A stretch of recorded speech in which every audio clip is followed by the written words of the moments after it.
Adik-adik, tahu nggak? Tadi aku menegur teman aku.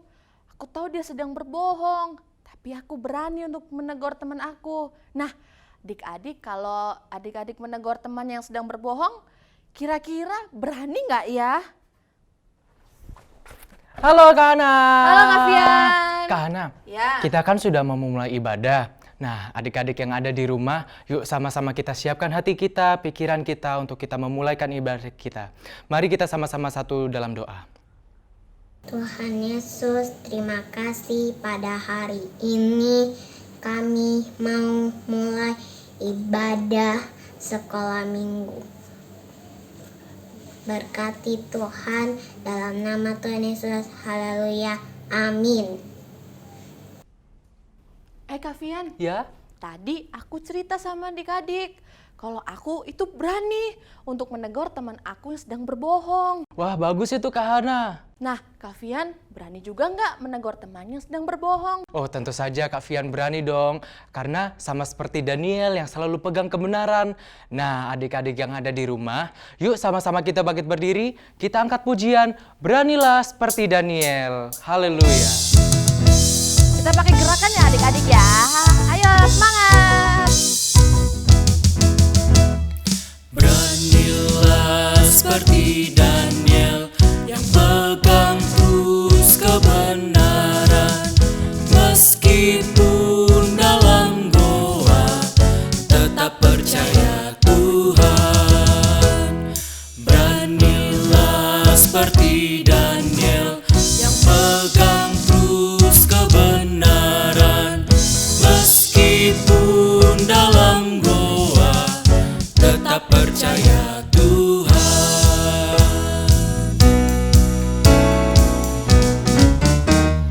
Beranilah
Nah, adik-adik yang ada di rumah, kita mau siapkan hati kita untuk diberi kebenaran firman Tuhan. Yuk sama-sama kita angkat satu pujian. Firman Tuhan ku dengar, ku tanam di hatiku, ku ingin bertumbuh subur dan berbuah lebat. Haleluya.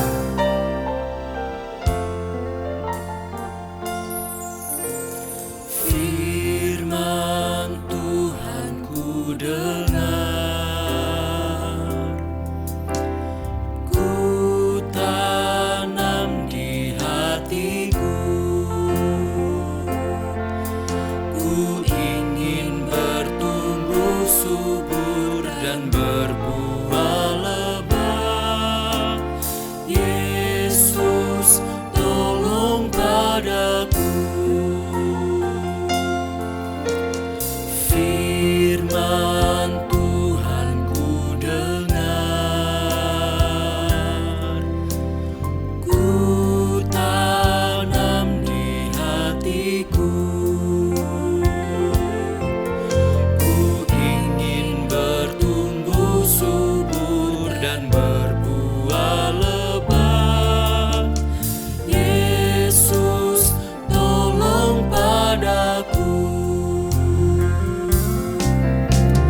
Firman Tuhan ku dengar,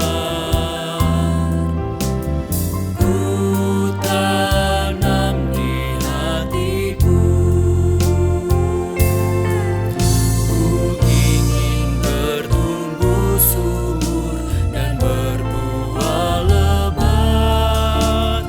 Yesus, tolong padaku. Ku ingin bertumbuh subur dan berbuah lebat. Yesus, tolong padaku. Adik-adik, kita mau berdoa, kita mau menyiapkan hati kita. Dan mari kita lipat tangannya, kita berdoa. Tuhan Yesus yang baik, kami mau mendengarkan firman Tuhan. Biarlah firman Tuhan yang kami dengar dapat bertumbuh dan berbuah dan hidup kami menjadi terang. Dalam nama Tuhan Yesus Kristus, haleluya, amin. Haleluya, puji Tuhan. Senang bertemu lagi dengan anak-anak, dengan adik-adik sekolah minggu, khususnya di kelas madya. Dan saat ini kita akan belajar lagi dari kebenaran firman Tuhan. Setelahnya kita memuji Tuhan. Haleluya. Mari anak-anak sudah pegang Alkitabnya? Sudah? Siapkan Alkitabnya di tangan masing-masing dan kita akan belajar membuka Alkitab kita. Puji Tuhan, kita buka Alkitab kita di dalam kitab Yehezkiel. Kitab Yehezkiel pasalnya yang ketiga. Kitab Yehezkiel pasal yang ketiga. Saat ini kita akan belajar merenungkan firman Tuhan. Kita baca ayat firman Tuhan dari ayat 16. Yehezkiel pasal yang ketiga, ayat 16 mulai sampai ayat yang ke-21. Tapi Tante Liana gak bacain semuanya. Tante Liana hanya bacakan ayat 16 dan 17.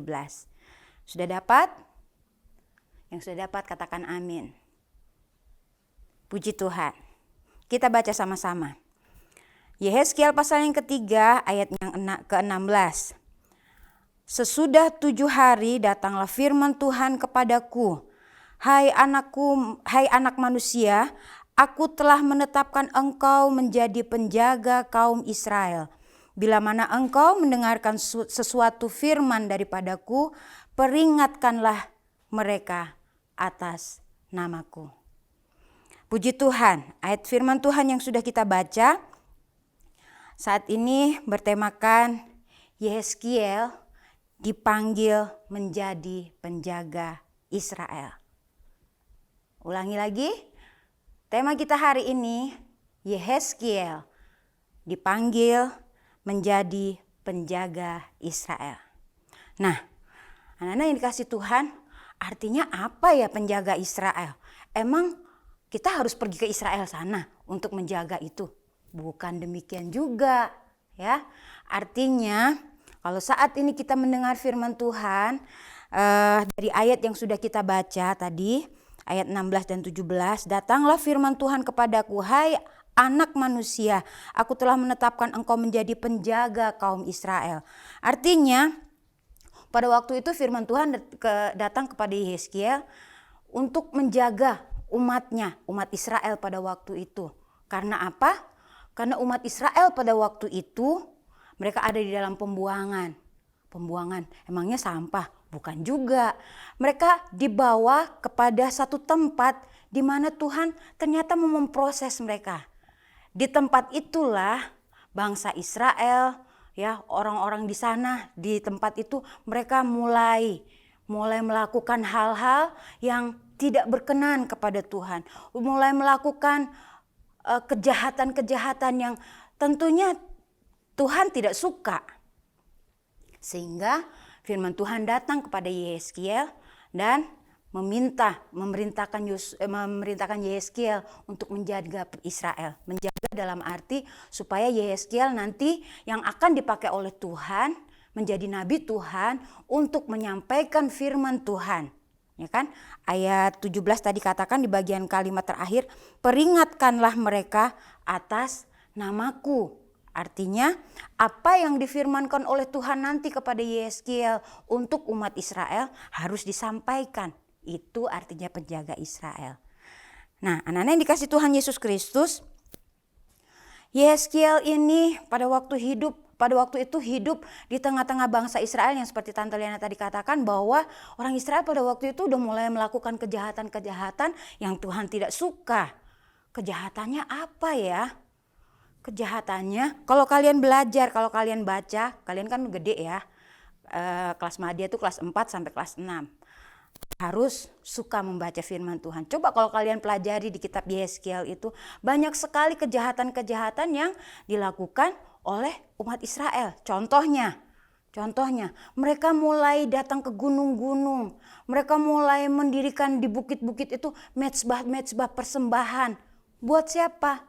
Bukan buat Allah yang hidup. Bukan buat Allah yang menolong mereka keluar dari tanah Mesir, bukan.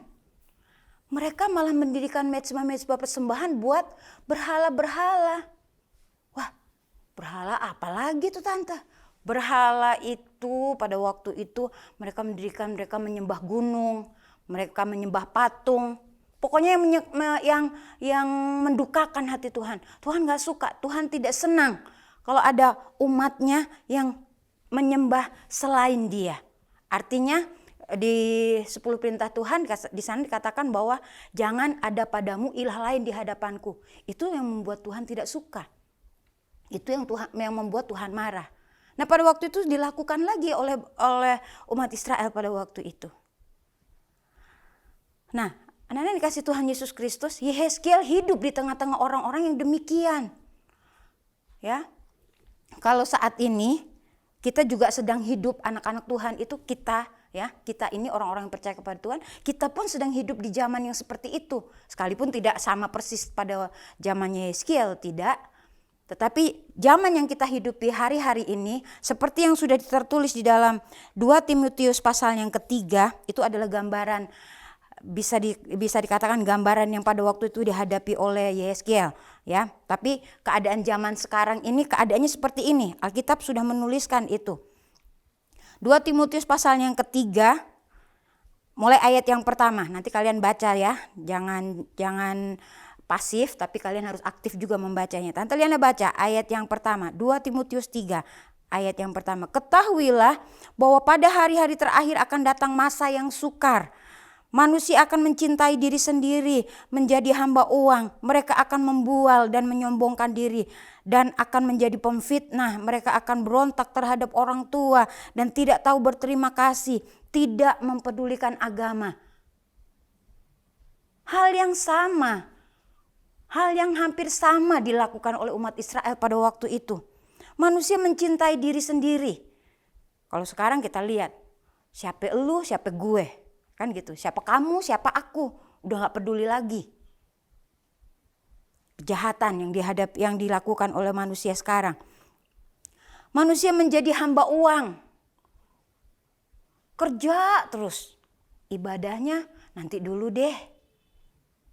Yang penting dapat duit dulu. Dia diperhamba oleh uang. Mereka akan membual dan menyombongkan diri. Waduh, kalau yang ini mah di medsos-medsos udah mulai banyak nih. Hati-hati ya anak-anak, jangan sampai keikut. Wah, aku punya barang baru nih, aku mau foto, aku mau upload, aku share dong. Tahu nggak nih harganya berapa dan seterusnya. Hati-hati, hati-hati. Tidak bagus, Tuhan tidak suka menyombongkan diri atau apapun. Ya, kalau bukan aku nggak bisa, kalau bukan saya nggak bisa. Mulai menyombongkan diri. Selanjutnya, kalimat selanjutnya. Mereka akan menjadi pemfitnah.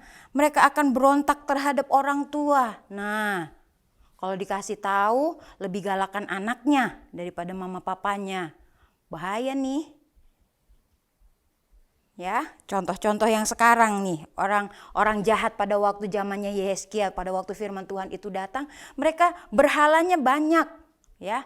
Berhala mereka menyembah gunung-gunung. Mereka sudah mungkin nggak peduli lagi kepada lingkungan. Yang penting aku menyembah. Berhalanya nggak tahu.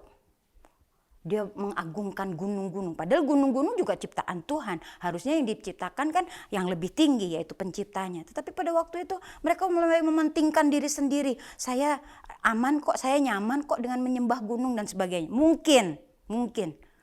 Dan itu yang dilihat oleh Tuhan. Itu kekejian bagi Tuhan. Tuhan tidak suka. Allah tidak suka. Sehingga firman Tuhan datang kepada Yehezkiel. Sampaikan kepada mereka, ya, apa yang aku katakan. Haleluya. Anak-anak dikasih Tuhan Yesus Kristus. Kalimat selanjutnya dari 2 Timotius pasal 3 ayat yang kedua tadi, bagian terakhir tadi. Ya. Tidak berterima kasih. Tidak mempedulikan agama. Ini, ya. Mereka tidak mempedulikan agama lagi. Yang penting, ya, yang penting saya hidup. Yang penting saya hidup. Saya nggak usah ke gereja lah, yang penting saya hidup. Nggak usah ibadah online, yang penting saya masih hidup. Nggak boleh begitu. Hari ini kita perlu dekat dengan Tuhan. Firman Tuhan datang kepada hamba-hamba Tuhan. Firman Tuhan datang kepada guru-guru sekolah minggu. Kalian mengikuti ibadah online, ya, menjadi penjaga Israel. Israel bisa berbicara juga tentang keluarga kita.